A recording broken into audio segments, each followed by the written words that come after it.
ગુરુ પૂર્ણિમાના પાવન અવસરે સૌને ગુરુ પૂર્ણિમાની હાર્દિક શુભકામનાઓ સાથે કામનાઓ પર વિજય મેળવવાની શક્તિ, ભક્તિ, સમજણ અને દિશા ગુરુ તત્વ પાસેથી આપણને પ્રાપ્ત થાય એવી અભ્યર્થના સાથે આજના કાર્યક્રમનો શુભારંભ આપણે ગુરુ વંદનાના શ્લોકથી કરીશું. ગુરુર્બ્રહ્મા ગુરુર્વિષ્ણુ ગુરુર્દેવો મહેશ્વરઃ ગુરુઃ સાક્ષાત પરબ્રહ્મ તસ્મૈ શ્રી ગુરવે નમઃ. ભારતીય તત્વજ્ઞાનની વિશેષતા એ રહી છે કે બીજા જગતના તમામ તત્વજ્ઞાનો અરસિક છે, બોરિંગ છે. જ્યારે ભારતના ઉપનિષદ હોય, ભગવદ્ ગીતા હોય, રામાયણ હોય, મહાભારત હોય કે કોઈ પણ પાઠ આપનારો ગ્રંથ હોય, ગેય છે, એટલે કે ગાઈ શકાય તેવા છે. અને ઋષિ પરંપરા, ઉપનિષદની પરંપરાને આગળ વધીને આપણને મળેલા જે ભજનીકો છે, જે ભજનના રચયિતાઓ છે, ભક્ત કવિઓ છે, એમના પણ એટલા ઊંડા અને ગહન જ્ઞાનને ગીત દ્વારા, ભજન દ્વારા, પદ દ્વારા, છપ્પા દ્વારા આપણને બહુ સારી રીતે વેદાંતનું તત્વજ્ઞાન પણ સમજાઈ જાય એટલા આપણને ભક્ત કવિઓના ગીતો, ભજનો મળેલ છે. તો આવું જ એક ભજન આપણે સાંભળીએ કે જીવનમાંથી ગુરુ તત્વની ગેરહાજરી થાય, સમજણની ગેરહાજરી થાય, જીવનમાંથી જ્ઞાનની બાદબાકી થાય ત્યારે શું પરિણામ સર્જાય. એક વખત અકબર રાજાના દરબારમાં અકબર પ્રશ્ન પૂછે છે કે 27 માંથી 9 જાય તો કેટલા રહે? વાસ્તવિક તો ગણિતનો પ્રશ્ન છે, 27 માંથી 9 જાય તો 18 રહે. પણ બીરબલ એક વિચિત્ર જવાબ આપે છે કે 27 માંથી 9 જાય કાંઈ ન રહે. તો એમ કેમ 27 માંથી 9 જાય તો કેમ કાંઈ ન રહે? તો કે 27 નક્ષત્રોમાંથી 9 નક્ષત્ર વરસાદના છે. 27 નક્ષત્રમાંથી જો 9 નક્ષત્ર વરસાદના બાદ થઈ જાય ને તો કંઈ ન રહે. એવી રીતના જીવનમાં પણ જો ગુરુ તત્વની બાદબાકી થાય, જીવનમાં જો બોધની બાદબાકી થાય, જીવનમાં જો ગુરુ તત્વની ગેરહાજરી થાય, જીવનમાં જો જ્ઞાનનો અભાવ સર્જાય તો બીજા કોઈને ન દેખાય, પણ આધ્યાત્મિક જીવનની એ શૂન્યતા માણસને શૂન્ય તરફ લઈ જાય.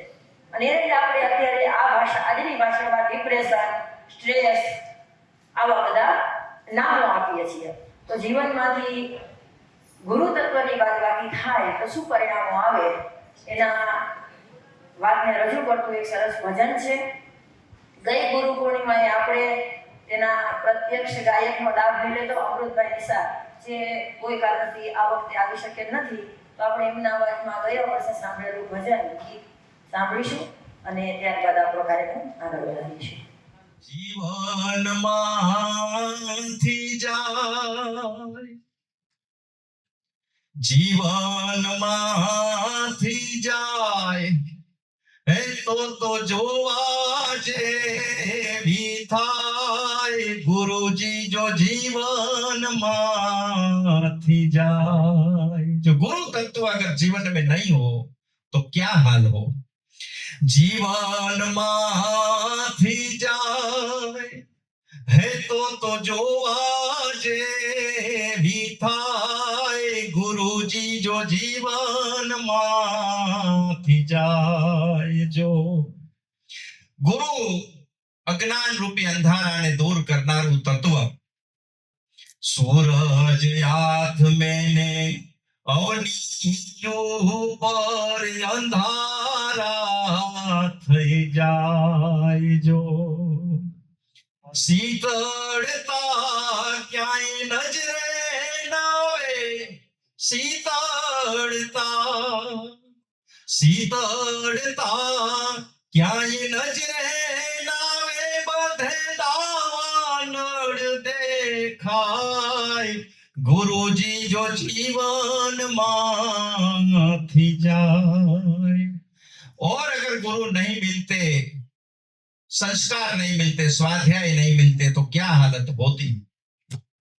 પિતાજીના વચન પાળવા રામ જીવનમાં જાય.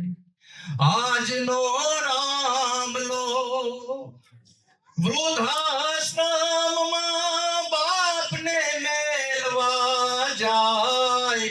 સમજણ જીવનમાંથી જાય. જો જીવનમાંથી જાય હે તો જોવા જેવી થાય. સ્વાધ્યાય જીવનમાંથી જાય. જો શંખ લિખિત બેઉ ભાઈ હતા તોય ભાઈનું ભાઈ તત્વ ખાય. શંખ લિખિત બેઉ ભાઈ હતા તોય ભાઈનું ભાઈ નવ ખાય. ભાઈ આજે ભાઈને જોને ભેદથી ભરખી જાય. સંસ્કાર જીવનમાંથી જાય. ચેલો હતો પેલો આરુણી જેની યાદે યુ ભરાય. चेलो हतो आरुणी जैसा जो शिष्य था जिनको आज भी हम याद करते हैं. चेलो हतो पेलो आरुणी जेनी यादे यूं भराए. उनकी याद हमारे दिल में रहती है कि ऐसे शिष्य एक जमाने में थे. आज नो चेल को और आज का चेला कैसा होता है, ये गुजराती में बड़ा वचन मुझे मेहुल भाई ने खास याद करवाया.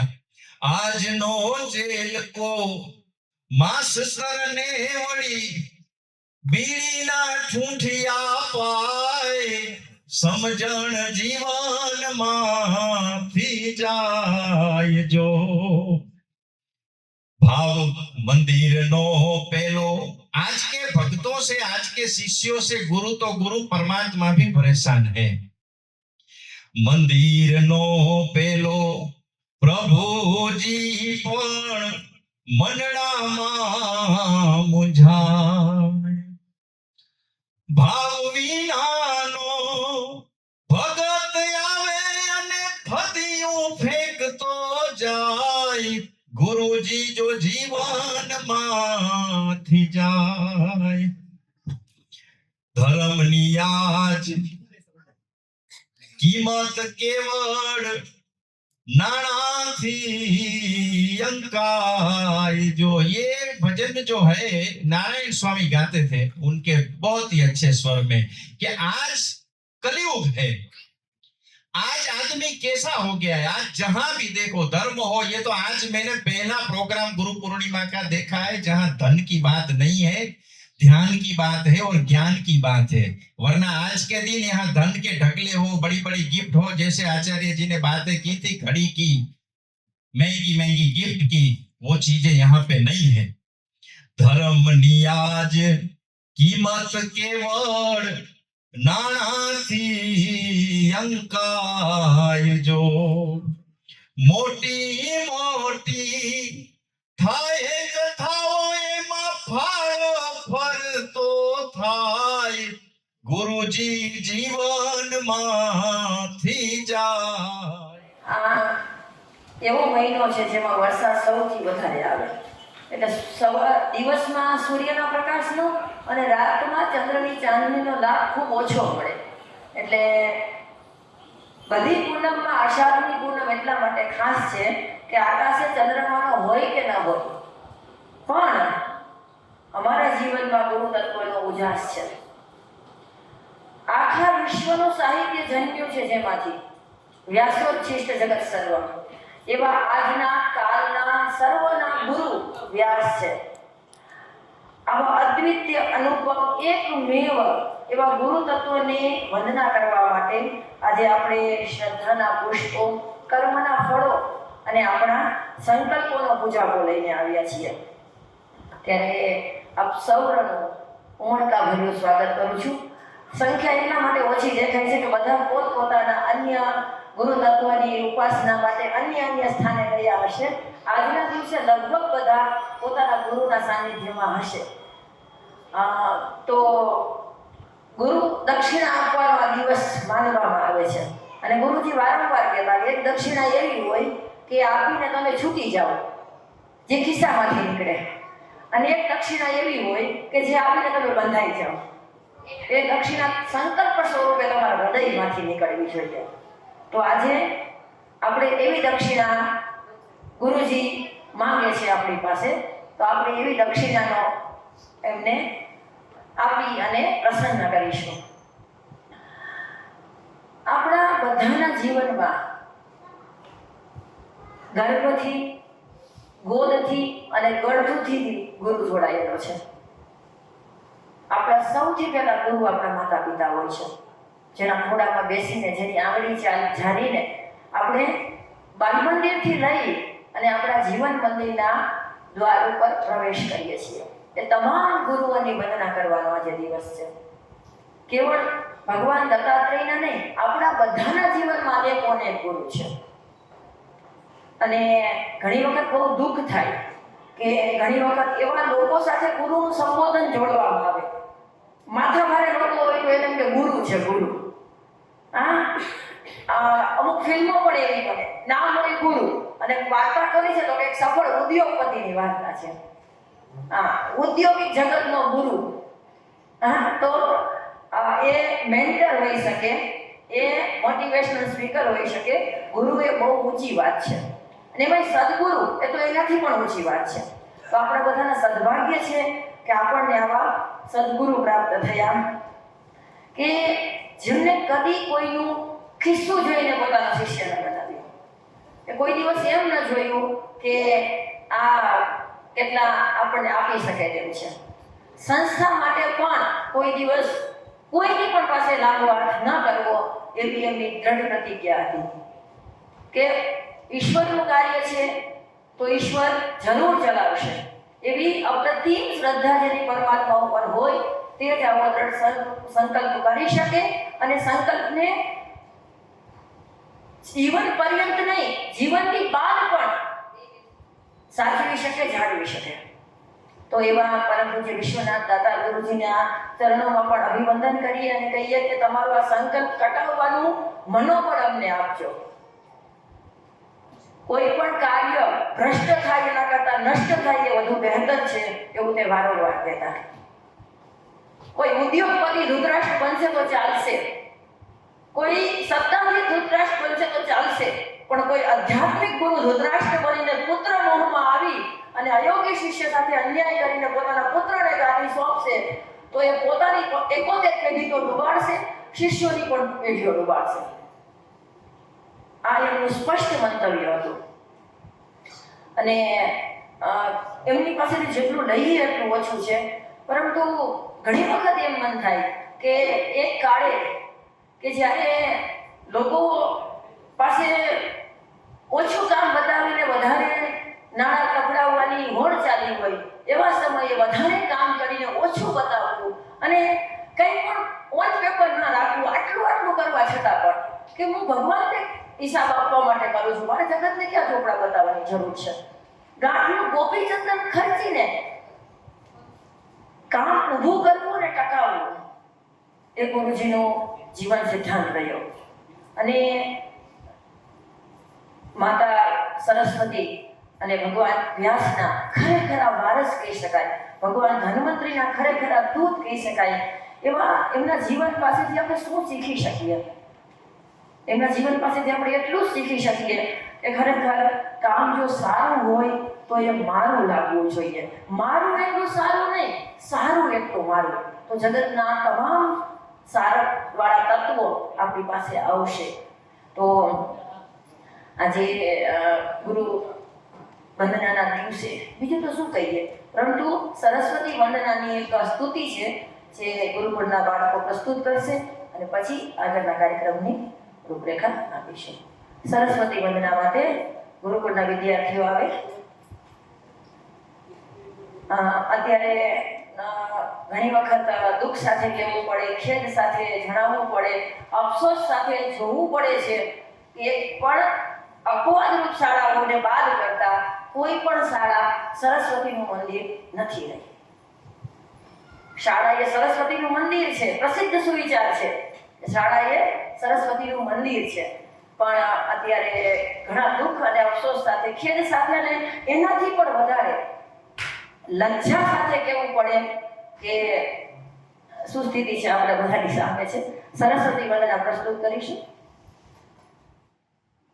ब्रह्मा गुरुर्विष्णु गुरुर्देवो महेश्वरः गुरुः साक्षात् परब्रह्म तस्मै श्री गुरवे नमः तस्मै श्री गुरवे नमः.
ગીતાનું પ્રવચન થાય છે.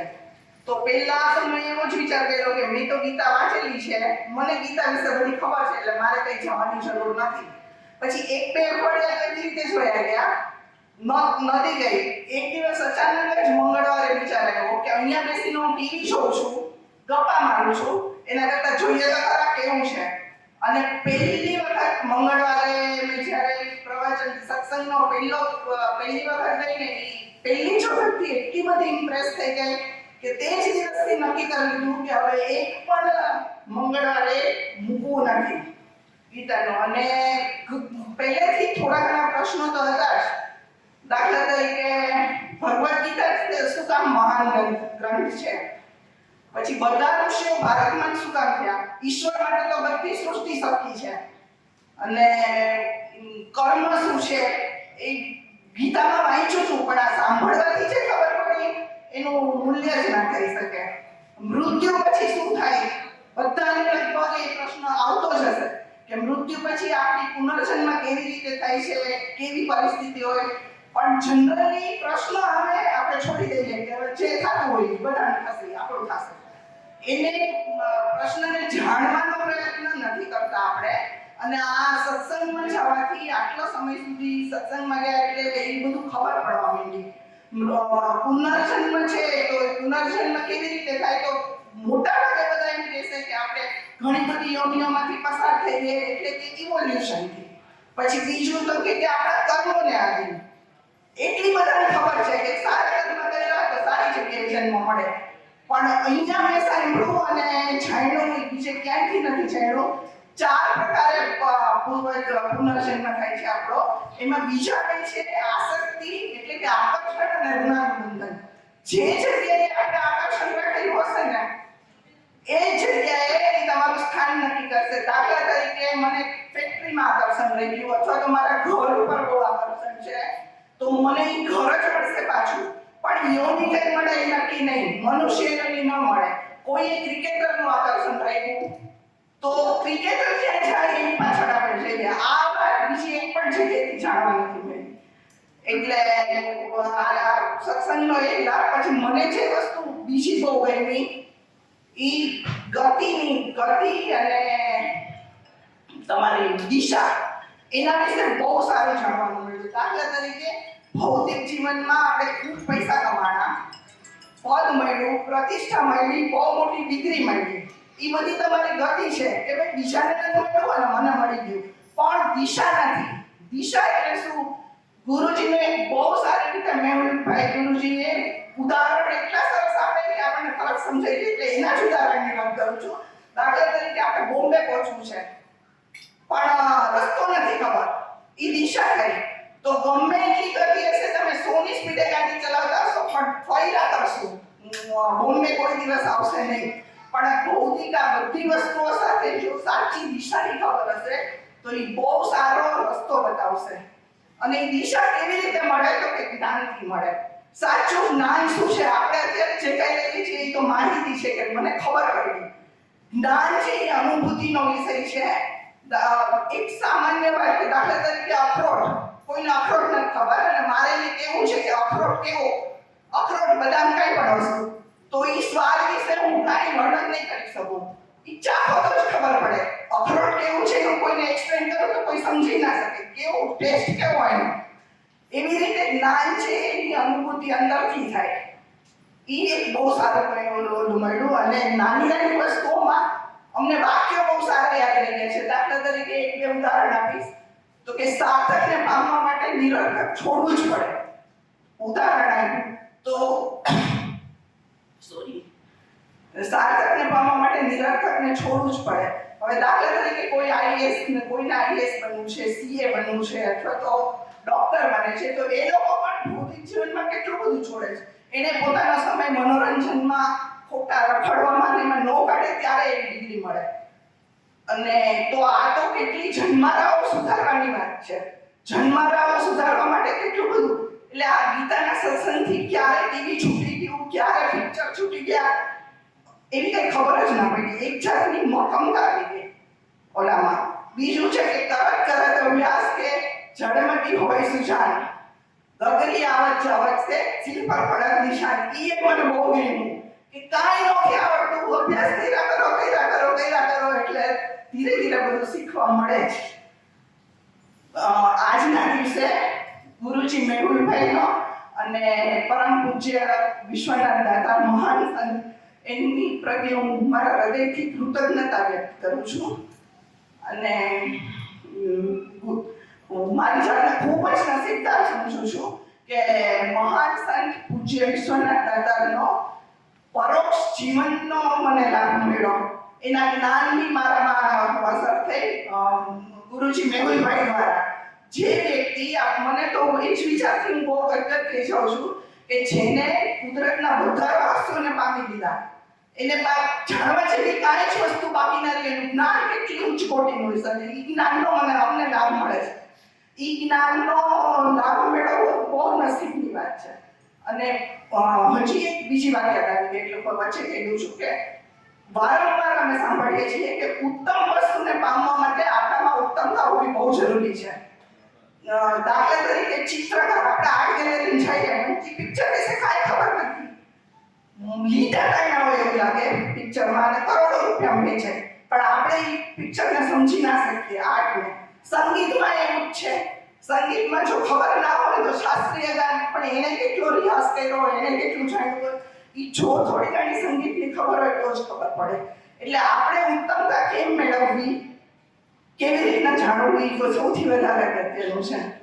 અને મારી જાતને થોડીક કમનસીબે માનું છું કે મને બહુ મોડો આ લાભ મળ્યો. મારો યુવાનીનો ટાઈમ, મારો સમય એ મોડો આ બધું મોડું ચાલુ થયું એટલે અફસોસ થાય છે થોડા, પણ જેટલું થાય એટલું. નમસ્તે. 3 પેઢી એટલે એટલો બહુ આનંદ છે કે મારા બધા છોકરાઓ એવાથી અત્યારના કોઈ યુવાનો ન આવે. હું એને ફોર્સ કરું કે નહીં તમારે ગીતામાં આવવાનું જ છે, કોઈ દિવસ નહીં માને. પણ ધીમે ધીમે અમે જાતા ગયા, વાતો કરતા ગયા અને આ બધા રહસ્યોની ખબર પડવા માંડી. એટલે એ લોકોને અતિશય મજા આવે છે. અમારા બધા બાળકો આવે છે એનો ખૂબ આનંદ છે. ધન્યવાદ નીતાબેન. હવે બીજા આપણા ભાઈ છે, યુવા ભાઈ સત્યમભાઈ, એ પોતાના વિચારો રજૂ કરશે કે ભગવદ્ ગીતાથી એમને શું જાણવા મળ્યું. યુવાનોને એવું છે મજા આવે તો કરે, ખરેખર એવું જોવું જોઈએ. દરેક ઉંમરમાં એવું હોવું જોઈએ. ઘણા એમ કે આજકાલના છોકરા બધું મોજ આવે જ કરવું, એનું જ નામ જિંદગી.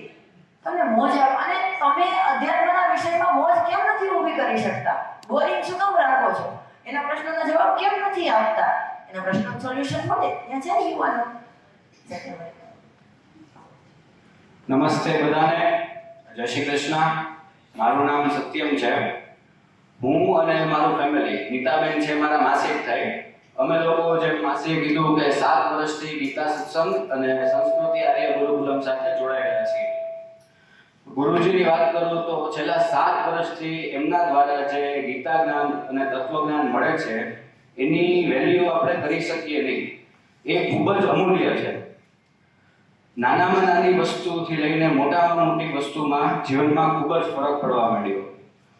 પશુઓની પછી આપણે જે છે વનસ્પતિનું બધું છે એ બધા તરફની દ્રષ્ટિમાં છે ને ખૂબ જ ફરક પડી ગયો જ્યારથી અમે ગીતાનું જ્ઞાન સાંભળીએ છીએ ત્યારથી. આપણે શેના માટે જન્મ લઈએ છીએ અને આપણે શું કાર્ય કરવાનું છે, આ બધાનું નોલેજ છે ને એ ગુરુજી દ્વારા અમને ખૂબ જ સારી રીતે મળ્યું છે. અને એક વાત તો એ દ્રઢ નિશ્ચય થઈ ગયો છે કે મનુષ્ય જીવન ખાલી મોજ મસ્તી માટે તો નથી, એમાં કંઈક આપણે કરીને લેખે લગાડવાનું છે. એ વસ્તુ અમારામાં ઇમ્પ્લાન્ટ કરવા માટે ગુરુજીનો ખૂબ ખૂબ આભાર કે જે આજકાલના યુવાઓમાં અમને ગ્રુપ સર્કલમાં ને બધે જોવા નથી મળતું.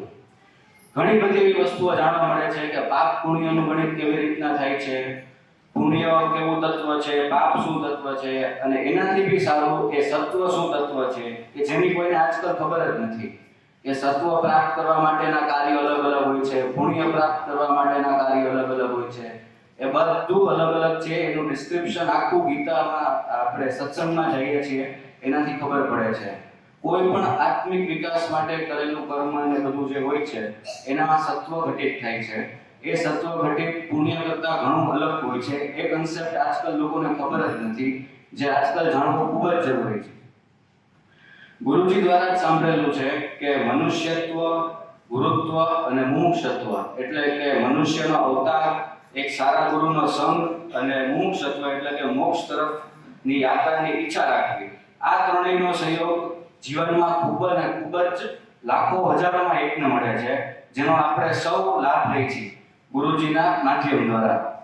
તો આજના ગુરુ પૂર્ણિમાના દિવસે હું મારા સમસ્ત પરિવાર તરફથી ગુરુજી મેહુલ આચાર્યને ખૂબ ખૂબ આભારી છું. એમની ગુરુજીની વાત કરીએ તો જેમનું ઊંડાણ, જ્ઞાનનું જે ઊંડાણ છે એ આપણે માપી શકાતું નથી. એવા ગુરુજી આપણને મળવા એ ખૂબ જ અત્યંત સારી વાત કહેવાય આપણા માટે, કે જેનો લાભ આપણે નિશ્ચિત રૂપે લેવો જોઈએ. હવે ગુરુજીની જાતની વાત કરીએ તો પરમ પૂજ્ય શ્રી વિશ્વનાથ દાદાની તો વાત આપણને માત્ર કલ્પના લાયક જ છે કે જે ગુરુજીને લાભ મળ્યો છે. ટૂંકમાં કહું, સમયની થોડીક પાબંદીમાં ચાલવું પડશે, એટલે ટૂંકમાં કહીએ તો જ્ઞાનનું જે સમુદ્ર છે એમાંથી ખાલી માત્ર એક નાનું એવું પાત્ર જ મળ્યું છે, જેનો લાભ અને અસર જીવનમાં ખૂબ મોટા પાયે થઈ છે આ ઉંમરથી જ, જેનો બધો જ શ્રેય ગુરુજીને અને સંસ્કૃતિ આલય ગુરુકુળને જાય છે. આભાર. આભાર સત્યમભાઈ. સંસ્કૃતિ આલય ગુરુકુલમના વિદ્યાર્થીઓ દ્વારા એક નાટક તૈયાર કરવામાં આવેલ છે. એમને જ બાળકોએ જાતે તૈયાર કરેલ છે અને તેમના સંવાદ લેખનથી માંડી અને સંવાદમાં સુધારો કરવો, પરફોર્મન્સ બધું એમને જાતે તૈયાર કર્યું. પછી અમને બતાવ્યું, પછી એમાંથી 20-25-30% સુધારાની જરૂર હતી એ જ કરી છે. તો બાળકોએ ખૂબ સરસ નાટક એમની આયુના પ્રમાણમાં તૈયાર કરેલું છે. નાટકનો વિષય એ જ છે કે મેં અગાઉ વાત કરી એમ કે બહુ દુઃખ, અફસોસ, ખેદ અને લજ્જા સાથે કહેવું પડે છે કે શાળાએ સરસ્વતીનું મંદિર નથી રહી, અથવા તો શાળા પણ નથી રહી. જ્યાં જ્ઞાનની સોદાબાજી થાય, જ્યાં વિદ્યાની હરાજી થાય, એને વિદ્યાલય કહી શકાય ખરું? જ્યાં પૈસાદારને પ્રવેશ મળે અને ગરીબ વિદ્યાર્થીને પ્રવેશ ન મળે કેવલ પૈસાના અભાવે, તો એને ખરા અર્થમાં સરસ્વતીનું મંદિર કહેવાય ખરું? આને બહુ ચિંતાજનક પ્રશ્ન છે. ગુરુજી એક વાત વારંવાર કહેતા કે જેમને પૈસો કમાવો છે, સેવા વૃત્તિ નથી, એને આ બે ક્ષેત્ર છોડી દેવા: ચિકિત્સા અને શિક્ષા. ચિકિત્સા અને શિક્ષા યા તો સેવા રહે યા તો લૂંટ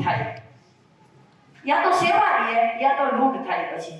અને ખરેખર આપણે જોઈએ છીએ ચિકિત્સાના અભાવે વ્યક્તિ મરે એના જેવી કોઈ શરમજનક વાત સમાજ માટે ન હોઈ શકે, અને પૈસાના અભાવે એક જિજ્ઞાસુ વ્યક્તિ જ્ઞાનથી વંચિત રહે એનાથી પણ વધારે શરમ જેવી કોઈ વાત ન હોઈ શકે.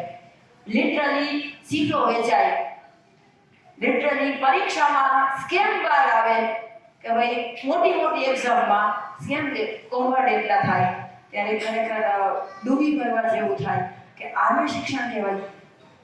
અને તેમ છતાં પણ આજનો સમાજ એક જ શિક્ષણ પાછળ ગાંડો થયેલો દેખાય. ત્યારે ખરેખર સમાજનું ચિત્ર શું હોવું જોઈએ અને શું છે, અને એ બે વચ્ચે આપણે શું કરી શકીએ તેમ છીએ. યાદ કરો એ ચાણક્યને, જેને ચંદ્રગુપ્તના મામાએ કીધું હતું કે આ ઘેટા બકરા ચરાવે છે, મારા કામનો માણસ છે, વયો જશે તો મારે બીજો ગોવાળ રાખવો જોશે. તો કે તમારા ગોવાળના કેટલા પૈસા થશે? તો કે 5000 કારસાળ. અત્યારે જેમ કે કરન્સીમાં આપણે રૂપિયો છે, ત્યારે કારસાળની પ્રથા હતી, ચલણ હતું. ત્યારે પોતાના પૂર્વજોના અંગત હસ્તલિખિત પ્રત વેચીને પણ ચાણક્યએ સામેથી પૈસા આપીને વિદ્યાર્થી લીધો છે, કારણ કે એને ચંદ્રગુપ્તમાં એ સત્વ દેખાયું હતું. ચંદ્રગુપ્તમાં એ ભાવિ સમ્રાટ ચંદ્રગુપ્ત દેખાયો હતો. અને અત્યારે પૈસા નથી તો તમારો છોકરો ગમે તેટલો હોશિયાર હશે, અહીંયા એડમિશન નહીં થાય. એ કેટલી લજ્જાની વાત છે. આપણે પણ એ જ સમાજના એક અંગ છીએ, એટલે આપણે પણ વિચારવું રહ્યું કે ખરેખર આખા ભારતમાં કદાચ ગુરુકુળ પ્રથા કે ગુરુકુળ શિક્ષણ પદ્ધતિની સ્થાપના થતા વર્ષો નીકળી જશે, પણ આપણે આખો બગીચો તૈયાર ન કરી શકીએ, એક કુંડું તો તૈયાર કરી શકીએ ને. અને અમારું કુંડું 20 બાળકોનું છે અત્યારે, કારણ કે જગ્યા ઓછી છે. તો એ 20 બાળકોમાંથી દીકરીઓની પ્રસ્તુતિ આપણે જોઈ. હવે એ કુંડાના બીજા 10 બાળકો આવે છે કે જે આપણને આજના શિક્ષણનું ચિત્ર નાટક દ્વારા આપણી સામે રજૂ કરશે. વિદ્યાર્થીઓ આવો અને તમારા નાટકનો આરંભ કરો. નાટકના દ્રશ્યો પણ એમને ગોઠવેલા છે, એના થોડુંક સમાર્જન માત્ર કરેલ છે. અને ખરેખર ગુરુજી કહે છે એમ કે મનોમય કોષ અને વિજ્ઞાનમય કોષનો જ્યારે વિકાસ થતો હોય, એટલે કે બાળકની 6 થી લઈને 16 વર્ષની આયુ, જાણે કે જેના માટે શબ્દ આપણે 10 વર્ષાની તાળવટ, એ સમયમાં તમે જેટલું કઢાવા ધારો એટલું કઢાવી શકો, એટલું પોટેન્શિયલ એનામાં પડેલું છે. હું ઘણી વખત મજાકમાં કહું, અમારા ગોવર્ણભાઈ આવે એને તમે એમ કહો લઘુ સિદ્ધાંત કૌમુદી તમે શુદ્ધ બોલી દો, ખાલી તમારે વાંચવી નથી તો એમ કે ઈ મને બોલતા ન આવડે. અને લઘુ સિદ્ધાંત કૌમુદીના કોઈ પંડિતને એમ કહો કે તમે ગાય દોઈ દો, તો કે મને જાતે બીક લાગે, ગાય પાટું જ નહીં મારે. અને અમારા 2 છાત્રો છે, એ ગાય પણ દોડે છે અને લઘુ સિદ્ધાંત કૌમુદી પણ ભણે છે. આ ઉંમરે તમે જેટલું કઢાવા ધારો એટલું કઢાવી શકો, જેટલું એમાંથી કઢાવા ધારો એટલું કઢાવી શકો. એટલું સત્વ દઈને એ બાળક 6 થી 16 વર્ષમાં તમારા હાથમાં હોય છે અને તમે એના હાથમાં શું આપો છો? પુસ્તકોનું શુષ્ક જ્ઞાન, જીવનના વિજ્ઞાનની કાંઈ ખબર નથી, વ્યવહારિક કાંઈ જ્ઞાન નથી. માસી અને મામી વચ્ચેના અંતરની ખબર નથી ઘણા છોકરાઓને, કારણ કે અંગ્રેજીમાં તો તેને આંટી જ કહેવાય ને, એ ખબર નથી હોતી. બીજાની તો વાત દૂર છે. તો જ્યારે દ્રશ્ય બદલાય ત્યારે થોડો વિક્ષેપ આવશે, કારણ કે અમારા અહીંયા અભિનેતા પણ ઈ જ છે, દિગ્દર્શક પણ ઈ જ છે, સ્પોર્ટ બોય ઈ જ છે, ઓલરાઉન્ડર છે બધા. ત્યારે થોડુંક દ્રશ્ય બદલાય ત્યારે 1-2 સેકન્ડનો વિક્ષેપ પડશે થોડો, ત્યારે તમે આગળના દ્રશ્યને મમડાવજો થોડું.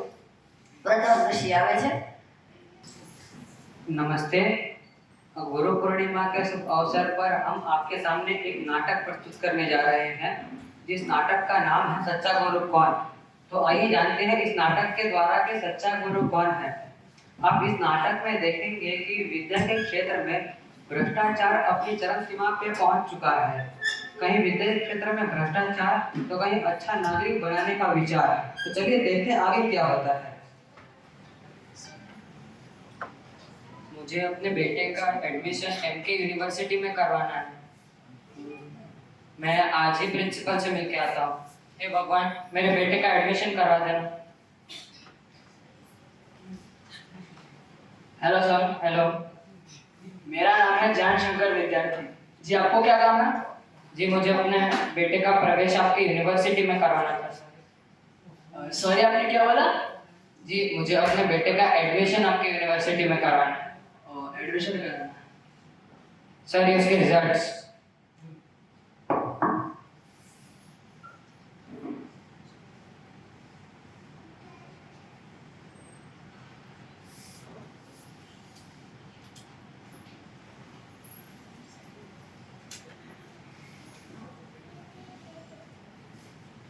सर, आपके सर का रिजल्ट बहुत अच्छा है, 99.99%, बट 0.1% कहाँ है? सर, वो एक कंजूस टीचर था ना, वो खा गया। ओके, कोई बात नहीं। वैसे आप काम क्या करते हैं? सर, मैं आपकी यूनिवर्सिटी में एक प्यून हूँ सर। व्हाट? It's impossible. आप मेरे ही यूनिवर्सिटी में एक छोटे से प्यून होकर अपने सन का एडमिशन नहीं करा सकते हैं। I am sorry. सर, बात तो सुनिए। मैं एडमिनिस्ट्रेशन ऑफिस से मिलके आया हूँ, उन्होंने मुझे फीस का सब कुछ बता दिया है। ओके, तो आपके सन का एडमिशन हो जाएगा। हम कल बात करते हैं। ठीक है, धन्यवाद सर। Thank you.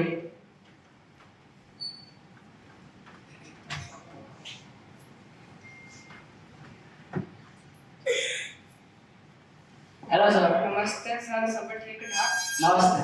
घर में सब खैरियत? हाँ, ठीक है। हम हैं अंग्रेजों के जमाने के जमींदार। हमारा नाम है अनीश लाल वर्मा। सर, लेकिन मुझे ना जमीन खरीदनी है ना बेचनी है, ना ही मैंने किसी को फोन करके बुलाया है, तो फिर आप क्यों हैं? ना मैं जमीन बेचने आया हूँ ना मैं जमीन खरीदने आया हूँ। मुझे बस मेरे बेटे का एडमिशन करवाना है। ये लीजिए मेरे बेटे का रिजल्ट पेपर।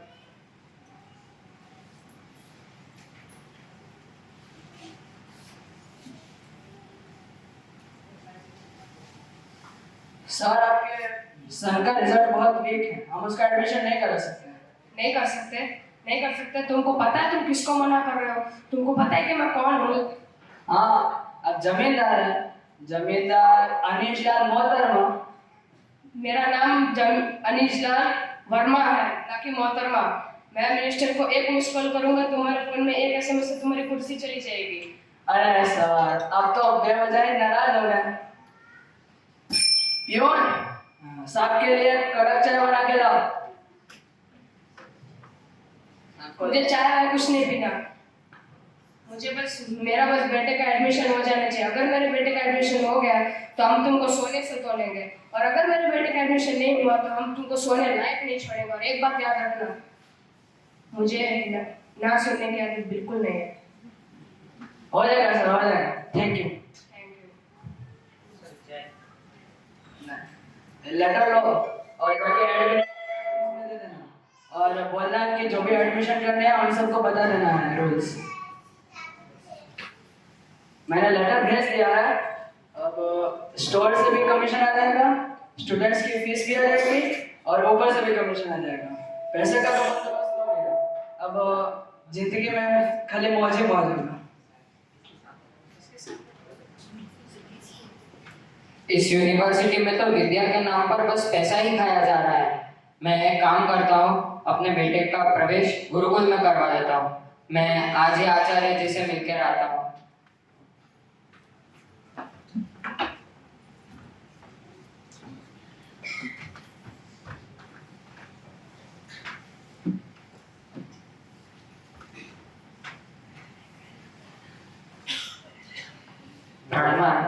प्रणाम आचार्य जी। नमस्ते, आपको क्या कार्य है? मुझे अपने बेटे का प्रवेश आपके गुरुकुल में करवाना था। ये मेरा बेटा।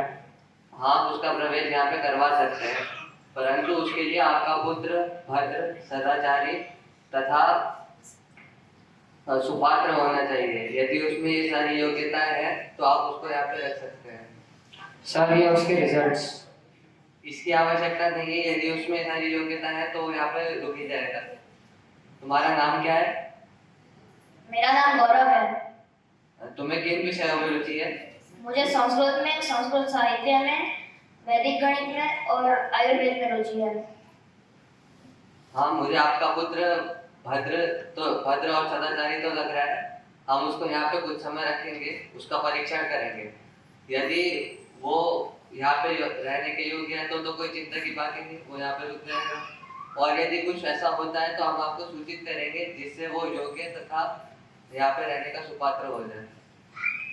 आचार्य जी, बात यह है कि मेरी आर्थिक स्थिति ठीक नहीं है। हाँ, तो आप उसकी चिंता मत करिए। आप अपनी योग्यता अनुसार दक्षिणा दे सकते हैं, और यदि कुछ ना भी दे तो भी कोई समस्या नहीं है। तो आचार्य जी, मैं कब इसको छोड़ के जा सकता हूँ? आप इसको अभी यहाँ पे छोड़ दीजिए। धन्यवाद आचार्य जी। नमस्ते।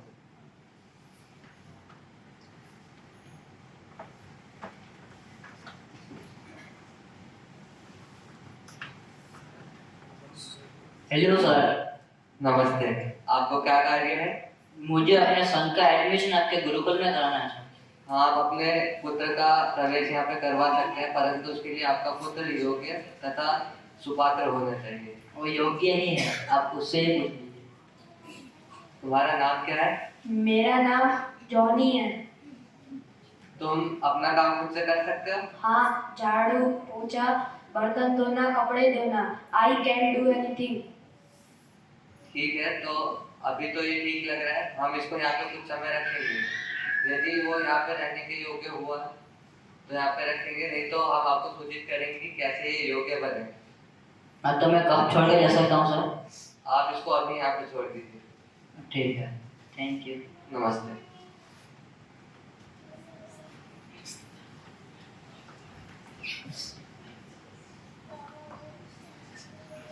एक सप्ताह बाद। जाओ, जॉनी को उठा के लाओ। वो एक हफ्ते से ठीक से नहाया नहीं है, उसने अपने कपड़े नहीं धोए, अपने बर्तन नहीं धोए, कोई काम ठीक से नहीं करता है वो। जाओ, उसे उठाओ। जॉनी उठो, जॉनी उठो, तुम्हें गुरुजी बुला रहे हैं। तुम बहुत दिनों से नए नहीं हो, तुमने अपना कुछ काम नहीं किया है।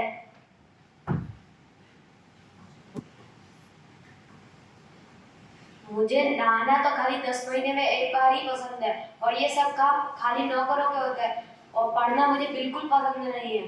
खाली विराट कोहली की तरह छक्का मारने में मुझे बहुत मजा आता है। तो तुम यहाँ पे क्यों आए हो? मुझे पापा ने भेज दिया। अभी मैं तुम्हारे पिता से बात करता हूँ और तुम्हें यहाँ से भिजवाता हूँ। हेलो। हेलो। नमस्ते। हाँ नमस्ते। जी आप यहाँ पे आके अपने पुत्र को ले जाइए, वो यहाँ पे रहने के योग्य नहीं है। एक मिनट, अभी हम आके फेस टू फेस बात करते हैं।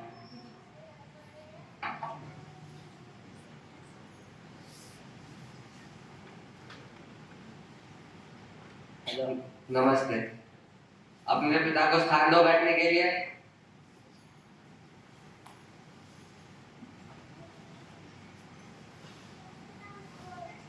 क्या समस्या है सर? आपका पुत्र यहाँ पे रहने के योग्य नहीं है। देखिए अभी भी वो कैसे बैठा हुआ है। ठीक से बैठो। वो हफ्ते में उसको 1 हफ्ता हो गया वो ठीक से नहाया नहीं है। उसने अपने कपड़े नहीं धोए, अपने बर्तन नहीं धोए, न रात को समय से सोता है न सुबह समय से उठता है। पढ़ाई में भी ध्यान नहीं देता है वो। मेरे बेटे को बिल्कुल तकलीफ नहीं होनी चाहिए। हम उसके लिए washing machine, vacuum cleaner, robot, पापा वाटरप्रूफ रोबोट, वाटरप्रूफ रोबोट, ये सब कुछ मैं आपको अभी डिलीवर कर देता हूँ। उसकी आवश्यकता नहीं है। उससे पहले हम आपके पुत्र को आपके घर पे डिलीवर कर देंगे। पर और पापा इधर है ना चटपटा खाना भी नहीं मिलता है, पिज्जा बर्गर जैसा। मुझे वो खाने में बहुत बढ़िया लगता है। देखो ना मेरी टमी कितनी छोटी हो गई है, ऐसा लगता है कि मेरा 5-6 किलो वजन कम हो गया है। देखिए आपका पुत्र की वजह से यहाँ का वातावरण खराब हो रहा है, इसकी वजह से और बच्चों की भी पढ़ाई पर असर पड़ रहा है। पहले तो आप और आपका पुत्र दोनों ही यहाँ पे ना आप अपने पुत्र को यहाँ पे रखने के योग्य, ना आपका पुत्र यहाँ पे रहने के योग्य है। आप यहाँ पे उसको रख के बोल रहे कि हम वॉशिंग मशीन भिजवा देंगे। यदि आपको अपने पुत्र को विद्या दिलवानी है तो उसको सुख से दूर रखना चाहिए, और अगर सुख में रखना है तो वो विद्या प्राप्त नहीं कर सकता। इसलिए जब आप और आपका पुत्र दोनों यहाँ पे, आप अपने पुत्र को यहाँ पे रखने के योग्य तथा आपका पुत्र यहाँ पे रहने के योग्य हो जाएगा तो आप उसको यहाँ पे लेके आ जाइएगा। अभी आप इसको यहाँ से ले जाइए। ठीक है। क्या बेटा भाई दुनिया के सामने इज्जत का फालूदा क्यों करवा देते हो?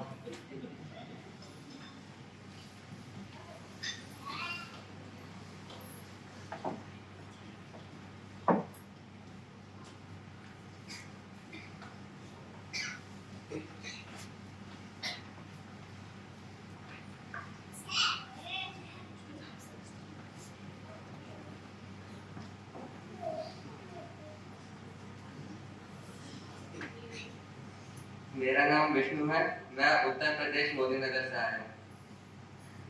मेरा नाम दीक्षित है, मैं हरियाणा हिसार से आया हूँ। नमस्ते, मेरा नाम धार्मिक है, मैं सूरत से आया हूँ। नमस्ते, मेरा नाम तनुज है, मैं मुंबई से आया हूँ। नमस्ते, मेरा नाम तेजस है, मैं आसाम चिरांग से आया हूँ। नमस्ते, मेरा नाम ओम है, मैं गुजरात सूरत से आया हूँ। नमस्ते, मेरा नाम रचित है, मैं मध्य प्रदेश से आया हूँ।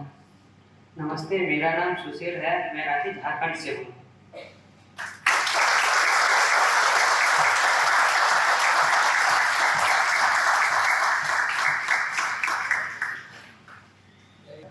આ ખરેખર કોઈ નાટક નથી, અમારા અનુભવની વાત છે.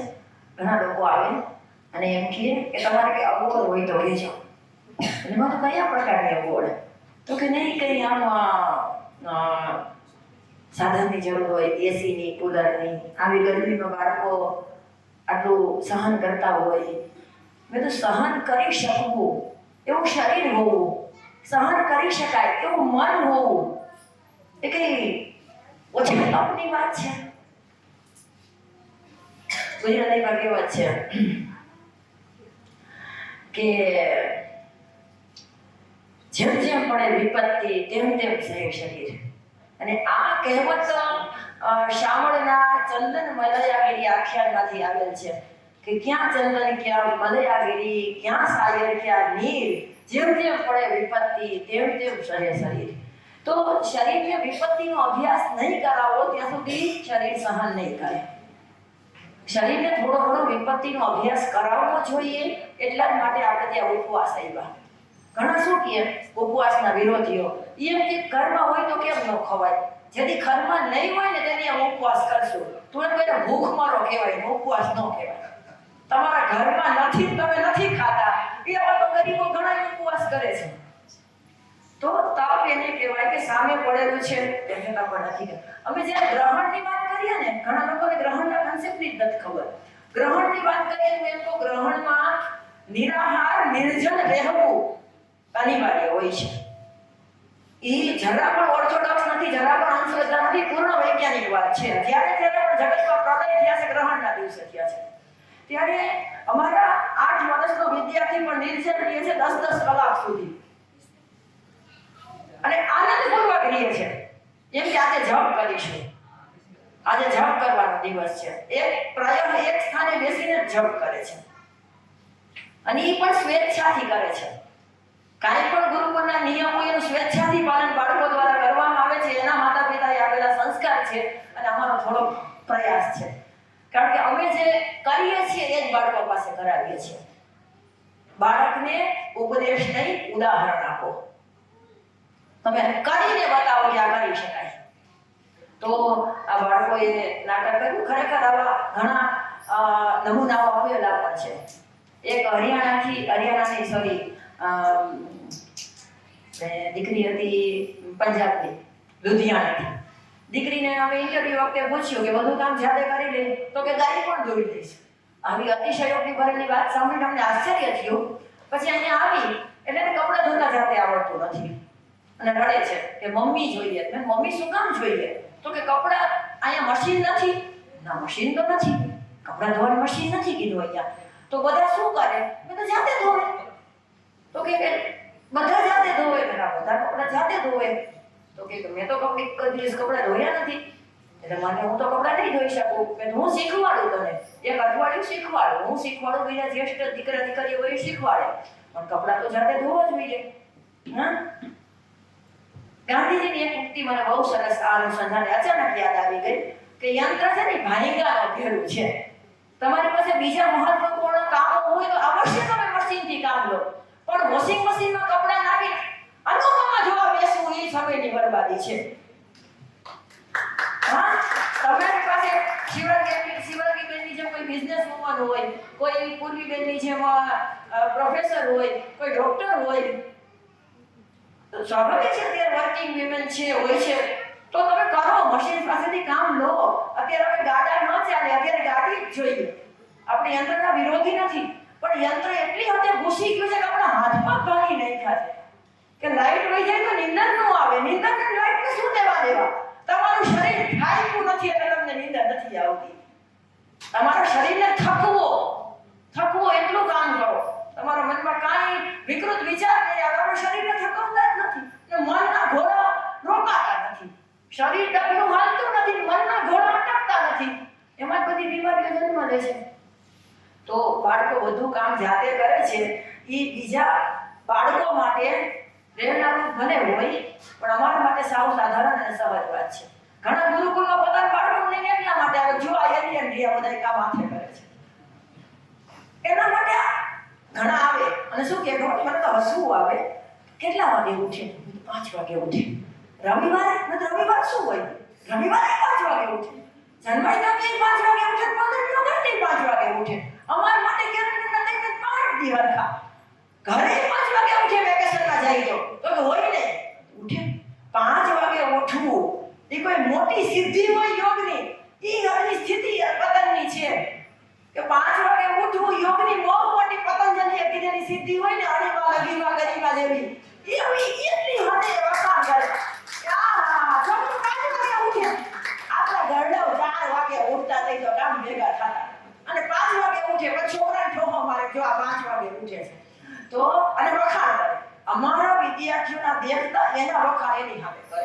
એટલે હું પછી વહી જાય ને મારી પાસે કોઈ જરાય ભૂલાતા નહીં, જરાય ભૂલાતા નહીં. તમે એ વખાણ કરીને ગયા છે ને, એને તમારામાં અમે વાવેલું 20% દેખાય છે, અમને 80% દેખાય છે, કરવા બાકી છે.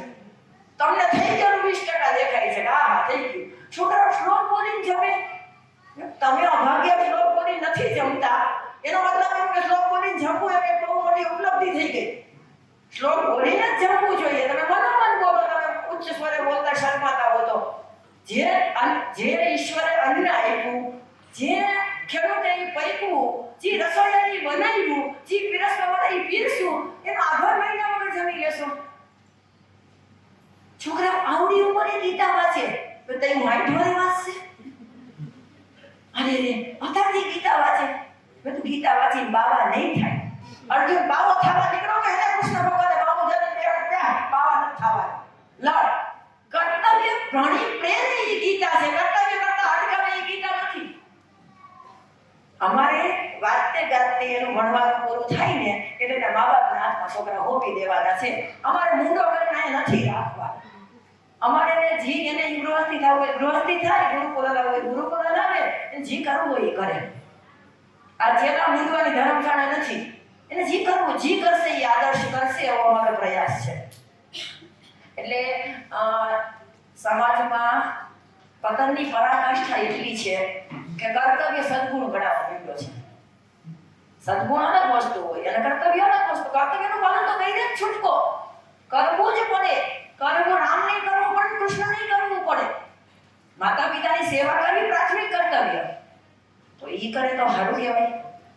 પતિ પત્ની વચ્ચે એકતા હોવી, શાંત હોવો, થોડો ઘણો કોમ્પ્રોમાઇઝ કરીને ગૃહસ્થ જીવન હાલવું હોય પ્રાથમિક બાબત છે. એમાં કઈ ગુણગાન ન હોય તેમ છતાં પણ આજે એટલી પતનની પરાકાષ્ઠા છે કે ગુણગાન ગાવા પડે. 25મી એનિવર્સરી આવે તમને બધાય અભિનંદન આપે, વાહ 25 વર્ષ કાંઈ નહીં ખા નથી નીકળે એવો હવે. બરાબર ને? આપણે એનિવર્સરી એટલે ઉજવીએ છીએ કે આ 25 વર્ષ થઈ ગયા હો. ઘણા એમ ઉજવતા છે વિદેશમાં હોત તો સારું હતું, હવે છૂટા છે. એટલે આપણે ઘણું પામીએ છીએ ગુરુ પાસેથી અને ઘણું માગવાની યોગ્યતા હોવા છતાં પણ કશું ન માગે એ ગુરુ. અને ગુરુજી માટે બસ બે જ લાઈન કહેવાનો મન થાય કે ગુરુજી આપના ચરણે સર્વસ્વ ધરી દઈએ ને તો પણ અલ્પ છે. ગુરુજી આપના ચરણે સર્વસ્વ ધરી દઈએ તો પણ અલ્પ છે, પણ કોઈ દિવસ હાથ ન ફેલાવો એ સંસ્કૃતિ આગે ગુરુ બરોબર સંકલ્પ છે.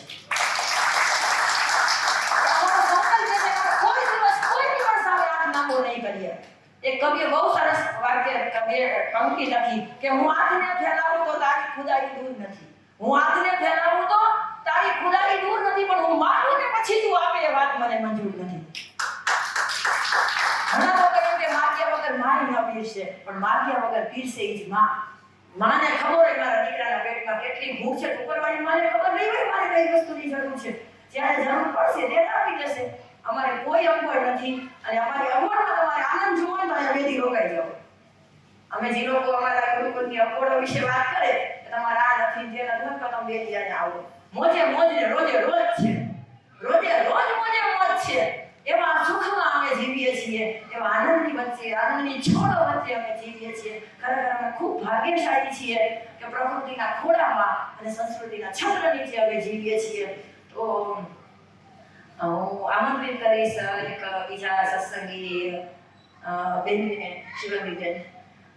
પોતે ગોપાલ નમકીનના અધિષ્ઠાત્રી હોવા છતાં પણ એક વિનમ્ર શિષ્યની જેમ જ્યારે ગુરુજી પાસે બેઠા હોય ત્યારે ખરેખર એમ લાગે કે ધન અને જ્ઞાનનો સમન્વય થયેલો જોવા મળે. ભગવાન આવા ગુરુ શિષ્યોની જોડી બનાવશે ત્યારે ખરેખર એમાં વિશ્વામિત્ર અને રામ, વશિષ્ઠ અને રામ દેખાય કે સાંદીપની અને કૃષ્ણ દેખાય. ગુરુજીના આશીર્વાદથી અને ગુરુજીના ખરેખર આશીર્વાદ સિવાય બીજો કોઈ શબ્દ સૂચતો નથી. ગુરુજીના પરમ આશીર્વાદથી અમને એવા સાથીઓ મળેલ છે કે મારું બધું કામ સરળ થઈ જાય છે. અને એમ કહેવાય છે કે ધીરે ધીરે બધું સમજાય છે, કોઈ કઈ કરતું નથી, બધું થાય છે, થઈ જાય છે. એમ કાંઈ અગવડ નથી, કાંઈ અસુવિધા નથી. શિવાનંદ આવો.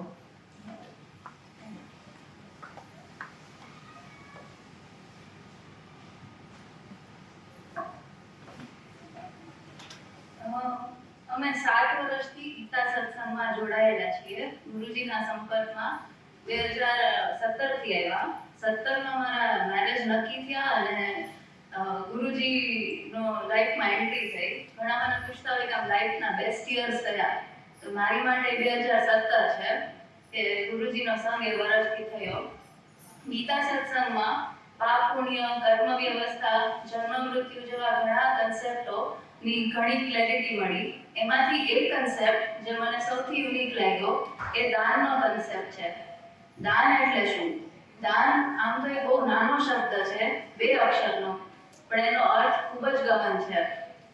ડોનેશન એટલે દાન નથી. ભિખારીને કંઈ આપવું એ દાન નથી. દાનનું ગણિત ખૂબ જ સૂક્ષ્મ છે. જે દાન દ્વારા ફળ મળે એને જ દાન કહેવાય.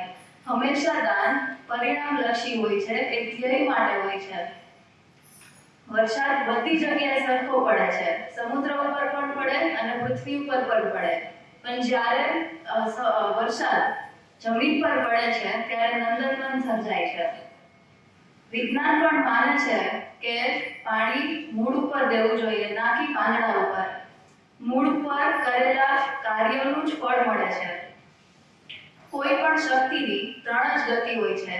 બીજની જેમ કાં તો એ વવાઈ જાય છે, યા તો ફિર વપરાઈ જાય છે, અને યા તો વેડફાઈ જાય છે. દાન હંમેશા 3 વસ્તુને ધ્યાનમાં રાખીને કરવામાં આવે છે: દેશ, કાળ અને પાત્રતા. દાન સાથે પાપ પુણ્ય જોડાયેલું છે એ પહેલી વાર ગીતા સત્સંગ દ્વારા ખબર પડી. સારા ભાવથી દીધેલું દાન પણ જો ખોટી જગ્યાએ જાય છે, ખોટા લોકોના હાથમાં જાય છે, તો જ્યાં સુધી આપણી શક્તિનો ઉપયોગ ખોટા કાર્યમાં થયો ત્યાં સુધી એનું પાપ આપને ચડે છે. અને એવી જ રીતે જો પાત્રતા જોઈને યોગ્ય જગ્યાએ દાન કરવામાં આવે છે, તો જ્યાં સુધી એ સારા કાર્યો ચાલે છે ત્યાં સુધી આપને એનું પુણ્ય મળતું રહે છે. હું બિઝનેસમાં ઇન્વોલ્વ છું. અમારે ત્યાં એવરી વીક કોઈની કોઈ સંસ્થા દાન માંગવા માટે આવે, તો હંમેશા કન્ફ્યુઝન રહે કે ક્યાં દાન આપવું ને ક્યાં ન આપવું. પણ શાસ્ત્ર અનુસાર કોણ દાન લઈ શકે એની ક્લેરિટી મળી. પહેલા તો જે મગાઈ છે એ દાન નથી, પરંતુ એ ભિક્ષા છે એ સમજાય. પાત્રતા ચકાસ્યા વગર દાન આપવાથી કોઈ ફળ અથવા પુણ્ય મળતું નથી. જ્યાં સુધી દાન સ્વીકારવા વાળું પાત્ર એમની 50% સંપત્તિ પોતે એ કાર્ય પાછળ નથી લગાવતું, ત્યાં સુધી દાન સ્વીકારવાનો અધિકાર એને નથી. હમણાં ખૂબ આઈપીઓ આવે છે. જો આપને લાગે કે આઈપીઓમાં સારું રિટર્ન મળશે, તો સૌથી પહેલા આપણે એમાં ઇન્વેસ્ટ કરીએ છીએ અને પછી બીજાને સલાહ આપીએ છીએ કે આમાં રોકજો. એવી જ રીતે જે કાર્યમાં કોઈ પોતાનું ઇન્વેસ્ટમેન્ટ પહેલા કરે છે એને જ બીજા પાસેથી દાન સ્વીકારવાનો અધિકાર છે. જેટલી સંસ્થા અમારે ત્યાં દાન માંગવા આવતી એમને મેં આ પ્રશ્ન પૂછવાના ચાલુ કર્યા કે તમે કેટલું ઇન્વેસ્ટમેન્ટ કર્યું છે આ કાર્યમાં, તો ઘણા લોકોને આ વાત ના ગમી, ખોટું લાગી ગયું. પણ ધીરે ધીરે જે લોકો ખોટું દાન માંગવા માટે આવતા હતા અને દાનનો કન્સેપ્ટ ભ્રષ્ટ થતો હતો એ અટક્યો. કોઈ વ્યક્તિ કે સંસ્થા જો સમાજ માટે એના જ્ઞાનનો, સ્કિલનો કે એનર્જીનો ઉપયોગ રાષ્ટ્ર માટે નથી કરી શકતું, અર્થના અભાવે, તો એના માટે દાની જવાબદાર છે, જેને અયોગ્ય જગ્યાએ પાત્રતા ચકાસ્યા વગર દાન આપ્યું છે. દાન જેવા બીજા ઘણા રોજબરોજમાં વપરાતા શબ્દોનો અમને માર્મિક અર્થ સમજાયો અને જીવનમાં ન દેખાતા ગણિત અમને ગીતા સત્સંગ દ્વારા, ગુરુ તત્વ દ્વારા જાણવામાં મળ્યા. તો આજે ગુરુ પૂર્ણિમાના પવિત્ર દિવસે ગુરુ તત્વને નમન. નમસ્તે. અસ્તુ. એટલું શીખવા મળ્યું છે, એટલી અલગ અલગ ફિલ્ડમાં શીખવા મળ્યું છે. એક કોઈ ફિલ્ડની તો વાત જ ના કરી શકીએ. ગીતા હોય, બ્રહ્માંડનું કંઈ હોય, કે આયુર્વેદ હોય, કે જન્મ મરણના કોઈ પ્રશ્ન હોય, આવા કોઈ પણ પ્રશ્ન લઈ લો, એમાં હંમેશા દર મંગળવારે અઠવાડિયામાં માત્ર એક જ દિવસ હોય અને એ પણ માત્ર એક જ કલાક હોય, તેમ છતાં હર વખતે કંઈક ને કંઈક નાનું નવું જાણવા મળે. એવું કોઈ દિવસ ન બને કે કંઈક આ વખતે કંઈ જાણવા જ ના મળે, એવું કોઈ દિવસ બન્યું નથી. થોડીક વસ્તુ જે મને બહુ જ ગમી છે એ હું કહું છું કે આમાં એક વસ્તુ મને શીખવા મળી કે સૌથી પહેલા છે ને માણસમાં પેટની ભૂખ હોય છે. જ્યારે અમુક લોકોને જેને ખાવાનું પણ નથી મળતું એને પેટની ભૂખ સિવાય બીજું કોઈ દેખાતું જ નથી. એના મનમાં ખાલી એક જ પ્રશ્ન હોય કે હું આજના દિવસમાં મારું કે મારા ફેમિલીનું ભરણ પોષણ કેમ કરીશ. એને 4 કરોડની ગાડી કે 1.5 કરોડનો ફ્લેટ કે એમાં કોઈ રસ જ નથી. એને ખાલી પોતાના ફેમિલીનું ભરણ પોષણ કરવું છે. એના પછીનો જે સ્ટેજ આવે એ છે મનની ભૂખ. જેને પેટની ભૂખ નથી, જેને આજના દિવસમાં જમવાની ચિંતા નથી, એ બધાને મનની ભૂખ હોય. મોટા ભાગનો સ્તર મનની ભૂખમાં જ આવે કે જેને આપણા જે ફેમિલી હોય છે એમાં કોઈને એવી ચિંતા ના હોય કે આજનું જમવાનું કેમ હશે. તો આપણા બધા જ વર્ગમાં એવું હોય છે કે મનની ભૂખ હોય. મન છે ને એ અલગ અલગ દિશામાં જતું હોય. ક્યારેક મૂવી જોવાનું મન થાય, ક્યારેક મેચ જોવાનું મન થાય, ક્યારેક રમતનું મન થયું, ક્યારેક આ મન થયું, ક્યારેક ફરવા જવાનું મન થયું. અલગ અલગ મન થયા રહે. તેમ છતાંય કોઈ દિવસ એમ ન થાય કે હવે મારું શાંતિ, હવે હું એટલું બધું કરી લીધું, હવે મારે કોઈ વસ્તુની જરૂર નથી. એનો મતલબ કે આજે અલગ અલગ વસ્તુ કરી છે એનાથી તમને સંપૂર્ણ સંતોષ નથી મળતો. તમે મૂવી જુઓ પણ તમે હર મહિને તમે 10 મૂવી જોવા માંડો તો તમને સંતોષ ના મળે. તમને મેચ જોવો તમે પણ તમે દરરોજ મેચ જોયા કરો તો તમને એમ ન થાય કે હવે મને સંતોષ થઈ ગયો. એવી કોઈ પણ ફિલ્મ, તમે નાટક જુઓ તો તમે દરરોજ નાટક જોયા રાખો તો તમને પાછું એમાંથી મન મળ્યું છે કે હવે નાટક નથી ગમતું. એટલો મતલબ કે મન હરેક જગ્યાએ અલગ અલગ જગ્યાએ જાય છે. આનાથી ઉપરનું લેવલ છે આધ્યાત્મનું. આધ્યાત્મની ભૂખ જેને જાગે ને કે ભાઈ મનની ભૂખમાંથી જે ઉપર વયા ગયા છે એને આધ્યાત્મની ભૂખ જાગે. આધ્યાત્મની ભૂખમાં જે શીખવા મળે, જે જ્ઞાન મળે ને, એ જે સંતોષ હોય છે ને એ પરમનન્ટ સંતોષ છે. એના એ એવું ન થાય કે હવે મને અધ્યાત્મ શીખવાનું મન નથી થતું. 5 વર્ષ થાય કે 15 વર્ષ થાય, 15 વર્ષ પછી પણ એટલું જ મને આતુરતા છે કે કંઈક નવું શીખવા મળશે આમાંથી. તો આ 3 સ્ટેજ છે, પેટની ભૂખ, મનની ભૂખ અને આધ્યાત્મની ભૂખ. હજી એક વસ્તુ છે જે મને બહુ કામમાં આવે છે રૂટીનમાં, જે છે કૃતિ અને વૃત્તિ. કૃતિ એટલે શું છે કે તમે રૂટીનમાં જે કંઈ કામ કરો છો એ બધા જ કૃતિ છે. પણ અને પાપ પુણ્ય જે કરીએ છીએ આપણે એમ સમજતા હોઈએ કે કૃતિથી આપણે જે પણ તમે કાર્ય કરો એનાથી તમને પાપ કે પુણ્ય મળે. ખરેખર એવું નથી. ખરેખર એવું છે કે જે કાર્ય કરો એ સમયે તમારા મનમાં શું ભાવ છે ને એનાથી પુણ્ય કે પાપ નક્કી થાય છે. જેમ દીદીએ કીધું કે દાન દેવું, દાન બધા દેતા હોય. ઘણાને દાન દેવા પાછળનો ઉદ્દેશ એ હોય કે મારું નામ છાપવામાં આવી જાય, કે મારો ફોટો આવી જાય. તો એ દાન દે છે એ સારી વસ્તુ છે, પણ દાન દેવા પાછળનો ભાવ મેઇન વસ્તુ એ નથી કે સમાજને કલ્યાણ થાય. એને મગજમાં થોડું કોન્સેપ્ટ એવું છે કે મારું નામ ક્યાંક આવે, મારી તકતી ક્યાંક લાગે.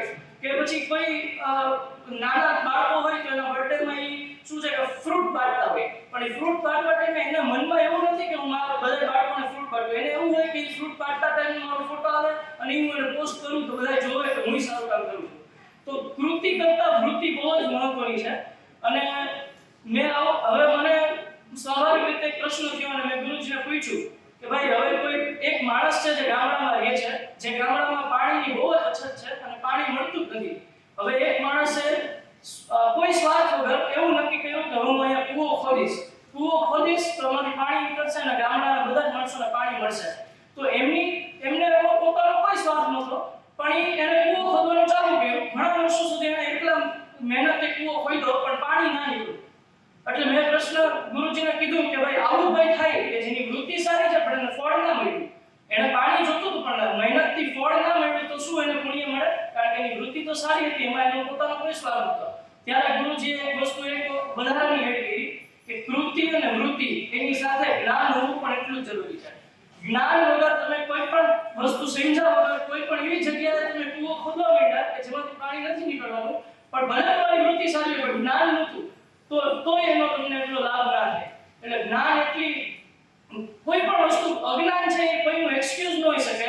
હું કોઈ વસ્તુ ખોટી કરું, મને ખબર નથી કે એ કરવાથી મને પાપ લાગે અને પછી હું કહું કે મને નથી ખબર એટલે મારાથી થઈ ગયું, તો એ તમારી ભૂલને સાઈડમાં નથી નાખવું. એ તમને પાપ લાગે છે ભલે અજ્ઞાન છો. અજ્ઞાન છે એ બહુ મોટું ઓલું છે. એટલે જ્ઞાની હોવું, વૃત્તિ સારી હોય પ્લસ જ્ઞાન હોવું બહુ જરૂરી છે. હવે આ પ્રશ્ન થયો તો હું ગુરુજીને પૂછું તો એનો આવા કેટલા પ્રશ્ન થાય? દર વખતે મંગળવારે કંઈક ને કંઈક નાના પ્રશ્ન થતા હોય. હંમેશા કોઈ પણ ટોપિકનો પ્રશ્ન હોય, હંમેશા ગુરુજી પાસેથી જે અમને જવાબ મળે ને એમાંથી અમને હંમેશા સંતોષ થાય અને હંમેશા અમને એમ લાગે કે ના આનાથી સાચો જવાબ આનો હોઈ ન શકે. એવું એક ગુરુ હોવા લાઈફમાં કે જેને તમે કોઈ પણ ફિલ્ડના પ્રશ્ન પૂછો અને એનો તમને હંમેશા સંતોષકારક અને સચોટ જવાબ મળે, એ બહુ સૌભાગ્યની વસ્તુ છે. આ પ્રશ્નો એવા છે કે જે ગૂગલમાં સર્ચ કરવાથી નથી મળતા. જે આ પ્રશ્ન જે ગુરુજીને પૂછીને જે જવાબ આપે એ પ્રશ્ન ગૂગલમાં સર્ચ કરવાથી નથી મળતા. એટલે અમે બહુ સૌભાગ્ય માની છીએ અને અમને તો હું બહુ સૌભાગ્ય માનું છું કે અમે 18 વર્ષની ઉંમરથી જ ગુરુજીના સંપર્કમાં છીએ. આખું ફેમિલી અમારું બહુ જ સૌભાગ્ય છે અને આજે ગુરુ પૂર્ણિમાના દિવસે હું કોટી કોટી નમન કરું છું ગુરુજીને. ધન્યવાદ અચ્યુતભાઈ. એક બહુ મોટી ભ્રાંત સમજ ગેરસમજ કયો અધ્યાત્મના ક્ષેત્રમાં ક્યારથી ઘૂસી એ ખબર નથી, પણ એક બહુ વહેલી તકે નીકળવી જોઈએ એવી સમજણ છે કે યુવાનો માટે અધ્યાત્મ કે ધર્મ છે જ નહીં. યુવાનો માટે છે જ નહીં. એ જ્યારે વૃદ્ધ થાય ને ત્યારે છે. અને પછી ઘણા સંકલ્પ પણ આપે કે રઘુવંશમાં કાલિદાસે સ્વયં લખેલું છે કે શૈશવે વ્યસ્ત વિદ્યાનામ યૌવને વિષયેષામ વાર્ધક્ય મુનિવૃત્તિનામ યોગે નાંદે તરત. તો યુવાવસ્થામાં તો ભોગ વિષય હોય જ ને, સ્વાભાવિક વૃત્તિ છે. જો ન હોત તો ભગવાને મૂકી ન હોત. ભગવાને આપણામાં યુવાવસ્થામાં ભોગેચ્છા વધારે હોય, જેમ બાલ્યાવસ્થામાં પણ હોય, વૃદ્ધાવસ્થામાં પણ હોય, પણ યુવાનમાં વધારે હોય, કારણ કે ભોગ ભોગવવાનું સામર્થ્ય શરીર પાસે છે. તો એકદમ 50 વર્ષ થઈ ગયા જિંદગીના અને 51 વર્ષે અચાનક વાર્ધક્ય વૃત્તિના ભગવાન આમ નાખી જાય. મુજે પ્રભુ ભણતી ત્યારે મારા ગુરુજીને એક પ્રશ્ન હતો કે યૌવને વિશેષિયામ હોય અને સીધું એક દિવસમાં વાનપ્રસ્થાથી થઈ જવાય જ નહીં. થોડો થોડો છોડવાનો અભ્યાસ હોવો જોઈએ. ગૃહસ્થ જીવનના 25% વાનપ્રસ્થાશ્રમ હશે ને તો જ તમે બાકીનો 75% પૂરો કરી શકશો. ગૃહસ્થીએ કમાવવું જ જોઈએ. ગૃહસ્થીએ સંસારના બધા દાયિત્વનું નિર્વહન કરવું જ જોઈએ.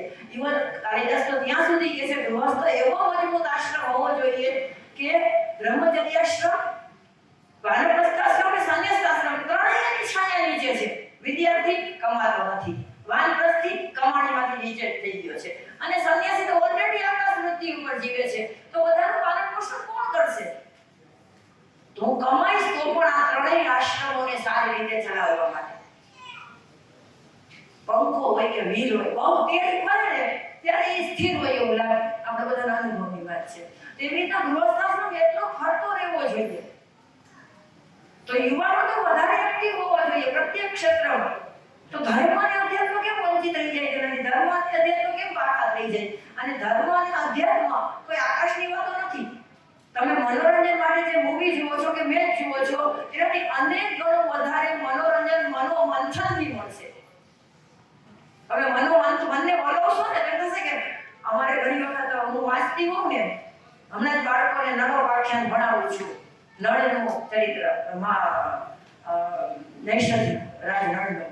તો આમ કીડો અંદર સળવળે કે ક્યાં પુસ્તકો એવા છે જેમાં નળોપાખ્યાનનું વર્ણન છે? તો કે પ્રેમાનંદનું નળાખ્યાન છે.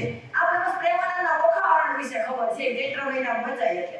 બાકી પ્રેમાનંદ એ ગુજરાતનો કાલિદાસ છે, ગુજરાતી ભાષાનો કાલિદાસ છે.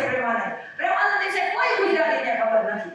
અને ખરી ધનતેજી તો એમ કહે છે કે હવે મન થાય છે ડૂબી મરવાનું કે ગુજરાતી કરવાનું.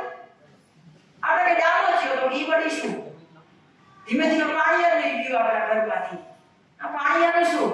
તો હવે આપણા રસોડાની આંખેથી વળું આરો મૂકેલું હોય પાણીયાનું ન કહેવાય. આરોનું સ્ટેન્ડ હોય બસ. પાણીયા ગયો, ડામચિયો ગયો, એવા તો ઘણા શબ્દો ગયા. ગુજરાતી કરવું પડે. તો આપણે આપણી ભાષાથી દૂર થયા, આપણી સંસ્કૃતિથી દૂર થયા. શું કામ? તો કે આપણે એમાં શરમ આવતી.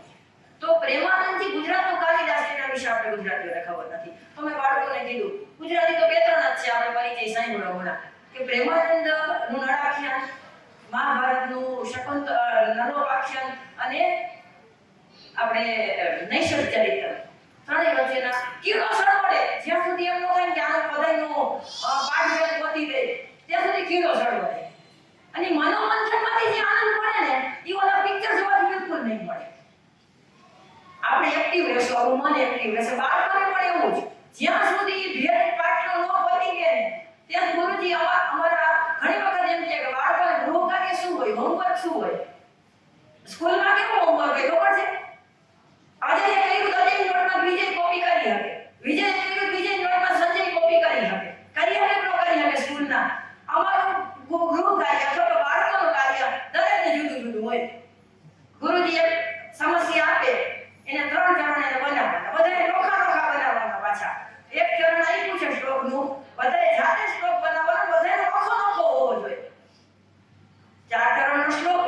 એક ચરણ આપી દીધું હોય અને બાકીના 3 ચરણ નાખવાના અને બધાને જુદા જુદા હોવા જોઈએ અને સાર્થક પાછા હોવા જોઈએ, નિરર્થક નહીં. રૂબરૂ કાર્ય આપો તો હું પણ એવી રીતના આપો તો બધાએ પોતાનું આ હલાવવું પડે. ઓમાંથી ઓમાં બેઠી ઈ તો ઝેરોક્ષ મશીન ની કાર્ય છે, ખોટા કાગળ બગાડવા. આમાંથી આમાં લખવું એનાથી જો ઈશ્રી થઈ જાય એટલે તો ઝેરોક્ષ મશીન કરી દીધા ને. એક વખત એક ટીચરને મેં પૂછ્યું કે તમે બાળકોને કઈ રીતે ભણાવો, તો એને એનું સિક્રેટ કીધું. એ કે 5 વાર લખાવવાનું, 3 વાર બોલાવવાનું જોઈ જોઈને અને 2 વાર મોઢે કોખીને લઈ આવવાનું. થઈ ગયું, બધું એને જ કરવાનું, મારે કઈ કરવાનું જ નહીં. બહુ સારું કહેવાય, બરાબર ને? બધું 5 વાર લખાવે, બધું સ્પેલિંગ 5 વાર લખવા, દાખલા 5 વાર આમાંથી આમાં જોઈને લખો, આમાંથી આમાં જોઈને લખો. બાળમંદિરથી નોટુના ચોપડાના છોકરા આપણે વૃક્ષો કાપીએ છીએ એટલા કે આપણે ખરેખર અક્ષમનો અપરાધ કરીએ છીએ પ્રકૃતિનો. આપણે પાટી પેનમાં જાજુ શીખી ગયા. પાટી પેન વાળા કેટલા છે? એકથી હાથ ધોરણથી પાટી પેનમાં ભણ્યા હોય. હા, શું આપણો સુવર્ણ યુગ હતો. હા, પેલી નોટબુક હાથમાં વેડી 8મા ધોરણમાં લીલા લેર હતા અને ઈ પાટી પાછી ઠીકરાની હો. હા, ઝાડવી મૂકવાની રક્તના છૂટા ઘા કાઢીને નો આલે હતા છોકરાની જેમ. હા, ઓલી લાકડાની ફ્રેમમાં પથ્થરની પાટી, હા, લાકડાની ફ્રેમમાં પથ્થરની પાટી હોય એવું આપણે ભણ્યા છે. એક લીટીના કકાને આ ઝાડી આંગળી જેવો ક કરી નાખવાનો, ત્યાં સુધી ઘૂંટવાનું, એમ આપણે જોઈતા છે. પાછું વળી પૂરી નાખવાનું. આ પાટી કલ્ચર તો ગઈ, એલકેજી એચકેજી માંથી પણ ગઈ અને વૃક્ષોનું નિકંદન કાઢવા માટે આપણે બેઠા જ છે. ચાલો, કાગળ, પેન, પેન્સિલ ઉકે છે કેટલું તો ભગવાન જાણે, પણ શું કરીએ હવે, એ ઉપાય નથી. એટલે બાળકોને જેમ બને તેમ ગૃહ કાર્ય એ ખરા અર્થનું ગૃહ કાર્ય બને.